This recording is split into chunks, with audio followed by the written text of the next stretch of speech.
ज़मीनी नहीं लेकिन फ़िज़ाई कार्रवाई ज़रूर हो सकती है। ईरान पर अमेरिका की जानिब से फ़िज़ाई कार्रवाई के लिए तैयारियां एक बार फिर से जारी हैं। कई अमरीकी जहाज़ भी मशरिक़ वस्ता में उतरे हैं और कई मशरिक़ वस्ता की जानिब गामज़न भी है। इस सारी सूरत हाल के बारे में आमिर रज़ा से बात करते हैं। आमिर भाई, हमने एक वीलॉग किया था, उसमें ये बात की थी कि कई अमेरिकी जहाज़ आए हैं, उसमें हो सकता है कोई असलहा सामान हो, कार्गो जहाज़ थे, उसमें कोई अमेरिकी असलहा हो सकता है। और अब ये बातें भी सामने आ रही हैं कि अमेरिका की जानिब से ईरान पर एक बार फिर फ़िज़ाई कार्रवाई की तैयारियां की जा रही हैं। इस बारे में हमारे नाज़रीन को ज़रा बताइए। देखिए, पहली बात तो यह है कि ईरान थका देने वाली पॉलिसी पर गामज़न है, यानी वो चाहता यह है कि उसका दुश्मन थक जाए।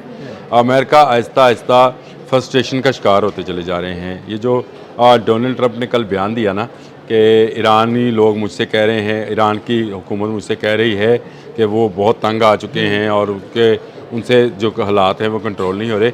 ये असल में अमेरिका के अंदर के हालात कंट्रोल नहीं हो रहे हैं, जो उनकी फ़ौज के अंदर रिफ्ट है। मुझे आप एक चीज़ बताएं, उनका chief of army staff resign करता है, ऐसे ही उनका नेवल सेक्रेटरी जो है वो रिज़ाइन करता है, पेड हैक्सत के ख़िलाफ़ जो है मुजाहरा होता है।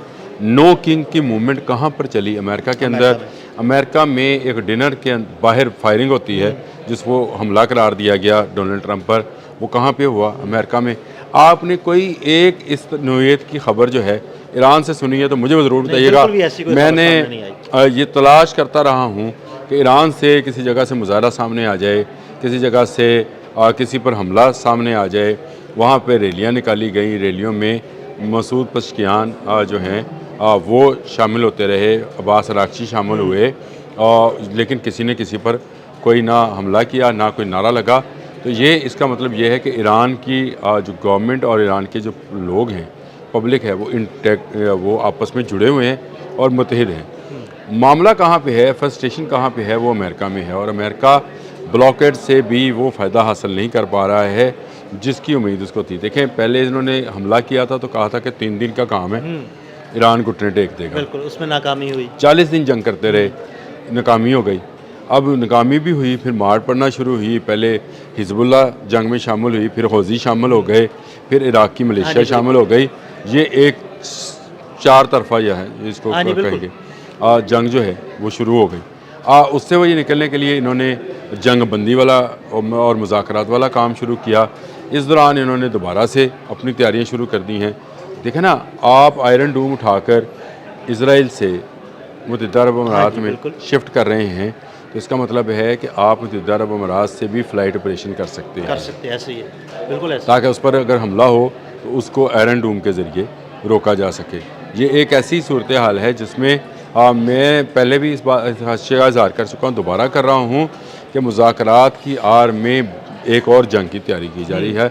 और इसमें ज़मीनी हमला तो खैर करीने के आज इसलिए है कि इनको वो सपोर्ट जो थी, जो कि मिलनी थी। ये सोच रहे थे कि ईरान के अंदर से हमें सपोर्ट मिलेगी, मुजाहिरीन निकल आएंगे, ईरान के अंदर से भी मिलेगी, रजीम चेंज होगी। जी जी, बिल्कुल बिल्कुल। और इसके साथ साथ ये सोच रहे थे कि जो इराक और ईरान की सरहद पर कबायली आबाद हैं, वो हमारे साथ मिल जाएंगे, वो हमारे साथ। ट्रंप ने उन्हें ऑफर भी की थी, वो साथ नहीं मिले। तो ज़मीनी हमला जो है वो अब तकरीबन नामुमकिन हो चुका है। तो इनके ख्याल में फ़ज़ाई हमला ही इनका हल है। लेकिन दूसरी तरफ जो ईरान है वो भी इसकी तैयारी किए बैठा है। ईरान ने भी कुछ ऐसे मिसाइल्स और कुछ ऐसे ड्रोन्स अभी तक रखे हुए हैं जिनको उसने ना शो किया है, ना उसको इस जंग में 40 और उन मिसाइलों के बारे में हमारे जी, मैं बिल्कुल बताता रहता हूँ, मैं ड्रोन्स भी बताता रहता हूँ। अगर आप कहेंगे तो आपके साथ भी उसको ज़रूर बताएंगे। देखें, खुशी की बात यह है कि इस वक्त मगरबी मीडिया ये कह रहा है कि ईरान का 80% ज़हीरा मिसाइलों का महफूज है, यानी 40 दिन की जंग में उसने सिर्फ 20% मिसाइल इस्तेमाल किए थे।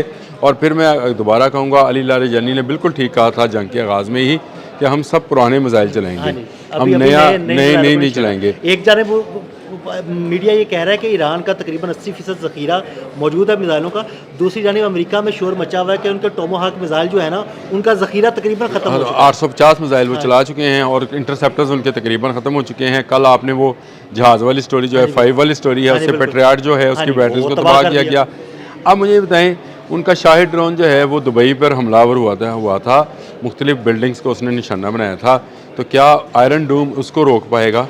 बिल्कुल भी नहीं। देखें, अगर उसको भी रोक पाया था तो फिर वो जो क्लस्टर बमिंग जो कि तेल लेवल पर हम देख रहे थे, अगर मुत्तहिदा अरब अमारात उसको बर्दाश्त कर सकता है तो ज़रूर मदद करे अमेरिका की। मैं आपको बताऊं, आमिर भाई, वो मदद ज़रूर करेगा लेकिन बर्दाश्त नहीं कर सकता। देखिए मैं ये कह रहा हूँ, देखिए ईरान, मैंने एक दफ़ा एक व्लॉग में ये मिसाल दी भी थी, मैं दोबारा देने को तैयार हूँ। ईरान अंधे के हाथ में लाठी है, उसको जिस तरफ से कोई आवाज़ अपने खिलाफ आती है वो उस तरफ से लाठी आवाज़ चला देता है। तो इसका मतलब ये है कि मुत्तहिदा अरब अमारात के लिए ज़्यादा मुहतात होने की ज़रूरत है।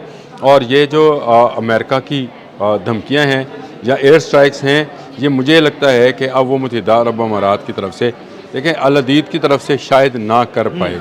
इराक में भी उनकी एयर बेसिस, वो जो हमने एक व्लॉग किया था तो उन्होंने मिलकर उनकी 3 एयर बेसिस का जिक्र था उसमें, वो जो रशिया ने लिस्ट जारी की है। इसका मतलब ये है कि अब इनके पास अगर एयर बेसिस महफूज हैं तो मुत्तहिदा अरब अमारात वाली हैं, तो अमेरिका और इसराइल मिलकर कहीं मुत्तहिदा अरब अमारात को ना मरवाएं। ओपेक से वो पहले बाहर जा चुका है। ओपेक से जाने से नुकसान ये होगा कि सऊदी अरब ओपेक को लीड करता है, सऊदी अरब एक तरफ हो जाएगा और कल सऊदी नुमाइंदे ने यूएई अलग हो जाएगा, इस पूरे खित्ते में अकेला रह जाएगा यूएई। देखें यूएई जो है 7 रियासतें हैं, ये 7 रियासतें बिल्कुल छोटी छोटी रियासतें हैं और इनमें सबसे बड़ा जो है वो सऊदी अरब ही इनका बड़ा भाई है। इसको तस्लीम करना चाहिए। कल ना सऊदी अरब के नुमाइंदे ने क़ौम मुत्तहिदा में बड़ी एक बात कही जो मेरे दिल को लगी। वो बात ये थी, उसने कहा कि तमाम ममालिक को दूसरे ममालिक की खुद मुख्तारी का एहतराम करना चाहिए। बिल्कुल, यही मौका पहले दिन से हमारा है कि ईरान की खुद मुख्तारी का एहतराम नहीं किया गया, उस पर मज़ाइल बरसाए गए, जिसका जवाब उसने दिया।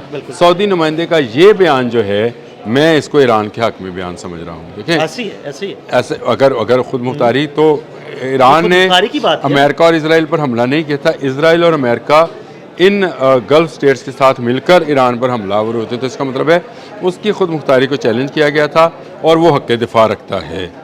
कोई भी मुल्क हो, वेनेजुएला हो, कोई भी हो, मैं किसी का नाम शुमाली कोरिया हो, नाम लेने से क्या है, वो ममालिक हक़ दिफा रखते हैं अगर उन पर हमला होगा। हाँ, जो हमलावर है उसको हमें ज़रूर मज़म्मत करनी चाहिए। इस सारे केस में अब अमेरिका के पास सिर्फ एक ऑप्शन है और वो फ़ज़ाई हमले की है, जिसका आपने ज़िक्र शुरू में कर दिया कि फ़ज़ाई हमला कर सकते हैं। और ये फ़ज़ाई हमला मुझे लगता है ये यूँ है, मेरी अपनी वो ख्याल है, इसमें मैं किसी को भाई नहीं कहता, कोई तस्लीम करे ना करे, कि फ़ज़ाई हमलों के लिए अब यूएई को इस्तेमाल किया जाएगा। इसका जवाब जब पलट कर ईरान देगा तो सऊदी अरब भी यूएई के साथ खड़ा नहीं होगा, बिल्कुल नहीं होगा। अबू धाबी में मौजूद आयल डिपोस की अल्लाह पाक हिफाजत करे, वो हमारा ही आयल है, मुसलमानों का। और जो ईरान में हाक जजीरे पे आयल है, वो भी हमारा है। लेकिन देखें, जब कोई एक ऐसा मुल्क यहूदियों के साथ, यहूदो नसारा के साथ मिल जाएगा और उसकी ज़मीन इस्तेमाल होगी ईरान पर हमले के लिए, तो फिर ईरान तो जवाब देगा। मैं आपको एक बात करने लगा हूँ, अल्लाह पाक महफूज रखे, जंग से जंग नहीं मांगनी चाहिए, लेकिन आप चेक करें कि इसराइल अपना आयरन डूम उठाकर मुत्तहिदा अरब अमारात में लेके आया है। वो चाहता ये है कि मैदान का जंग तिल अबब में नहीं, दुबई, अबू धाबी, शारजा में लगे, यहाँ पर हमला हो, यहाँ पर जो मरना है मरे, जिसका नुकसान होना है हो। देखिए किस खूबसूरती के साथ वो मुसलमानों को मुसलमानों से लड़ाने की साजिश कर रहे हैं। और यह फ़ज़ाई हमला अगर ईरान पर होता है तो ईरान के पास जवाब में कोई ऐसे जहाज़ नहीं हैं। मैं आपको पहले बताता हूँ कि वो फ़ज़ाई बरतरी, वो कोई उसके पास F-35 नहीं है, वो मिसाइल ही फायर करेगा, उसके पास मिसाइल की ताकत है और ड्रोन्स की ताकत है। उसने कई ड्रोन्स ऐसे हैं जिसको अभी तक उसने इस्तेमाल ही नहीं किया है, और उसने कई जहाज़ ऐसे हैं जिनको अभी इस्तेमाल नहीं किया है, वो उनको इस्तेमाल करेगा। अगर वो अपना साइका ड्रोन इस्तेमाल करेगा, अब साइका ड्रोन जो है ना, इस पर मैंने आपसे अलग से बात करनी है, मैं चले उस पर अलग से बात करें। अगर वो इसको इस्तेमाल करेगा तो मुत्तहिदा अरब अमारात में क्या बचेगा? क्या बुर्ज खलीफा कायम रह पाएगा? क्या बुर्जुल अरब कायम रह पाएगा? क्या वहाँ पर बिल्डिंग्स, कारोबार, लोग, देखें मुसलमान और अबू धाबी के क्या, जो कि सारे का सारा ही आयल डिपो के ऊपर मुश्तमिल है अबू धाबी, क्या वो बच पाएगा? तो इसलिए इस जंग से पनाह मांगनी चाहिए। मैं ये समझता हूँ कि ईरान को ना छेड़ना चाहिए, गल्फ़ ममालिक को चाहिए कि वो एक हों, सऊदी अरब, कुवैत, इराक और ये जितने मुत्तहिदा अरब अमारात हैं, ये सब एक हों। अमेरिका से कहें कि थैंक यू वेरी मच, आपने हरमज़ खोलें, हम ईरान से रिक्वेस्ट करते हैं वो भी खोलें, ना आप ईरान पर हमलावर होंगे, ना ईरान आप पर और इसराइल पर हमलावर होगा, और हमारा कारोबार जो है वो चलता रहेगा। तो नहीं तो ये गुलशन का जो कारोबार है जो दुबई में हो रहा था, ये मुझे बंद होता नज़र आ रहा है। गल्फ़ मुमालिक अमेरिका से थैंक यू वेरी मच कहें, और मैं आपसे थैंक यू वेरी मच कहता हूँ कि आपने हमारे नाज़रीन को बड़ी ज़बरदस्त तफसीलात से आगाह किया। मज़ीद अपडेट्स के लिए हमें फॉलो करते रहें। अदील अहमद और आमिर रज़ा को इजाज़त दीजिएगा। अल्लाह हाफ़िज़।